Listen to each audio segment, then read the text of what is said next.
Вітаю! Це клініка BabyDoc. Я Олександр Дейнеко, лікар-педіатр. Сьогодні поговоримо про кашель у дітей.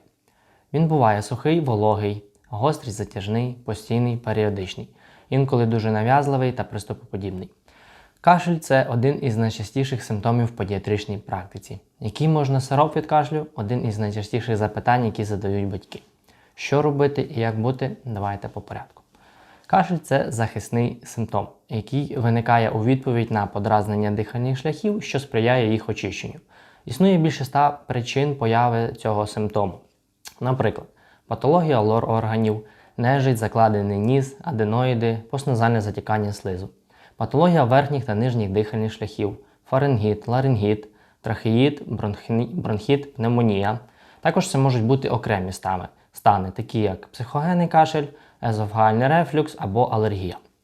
Незалежно від причин виникнення цього кашлю, дуже важливо зрозуміти декілька моментів. Момент перший.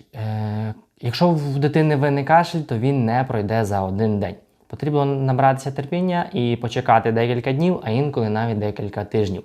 Не потрібно старатися позбутися його за один раз. Перед тим, як лікувати кашель, потрібно вияснити причину, бо від цього буде залежати подальша тактика. Кашель – це захист. Не потрібно пригнічувати його різноманітними протикашльовими препаратами. Потрібно просто створити комфортні умови для того, щоб дитина перехворіла. Що ми можемо зробити, щоб покращити стан дитини? Перше – це постійне тепле пиття. Це наводить слизові оболонки і покращить відкашлювання. Можна використовувати мед у дітей старшого року та у дітей, які не мають на нього алергії. Якщо є проблеми з носом, потрібно постійне зволоження та промивання. Коли є скарги на першіння або біль в горлі, можна використовувати розсмоктуючі пастилки та спреї. Також обов'язково потрібно створити комфортний мікроклімат в кімнаті, щоб була хороша вологість, комфортна температура, періодичні провітрювання і обов'язкові прогулянки на свіжому повітрі. Що заборонено робити? Заборонено використовувати всілякі сиропи від кашлю та різноманітні інгаляції, бо це все призводить до затяжного перебігу захворювання та ускладнень.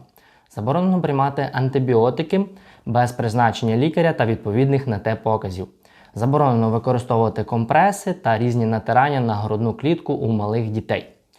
Пам'ятайте, кашель може бути симптомом таких захворювань, як обструктивний бронхіт, стенозуючий ларингіт та пневмонія, що потребують специфічної терапії та обов'язкового огляду лікаря.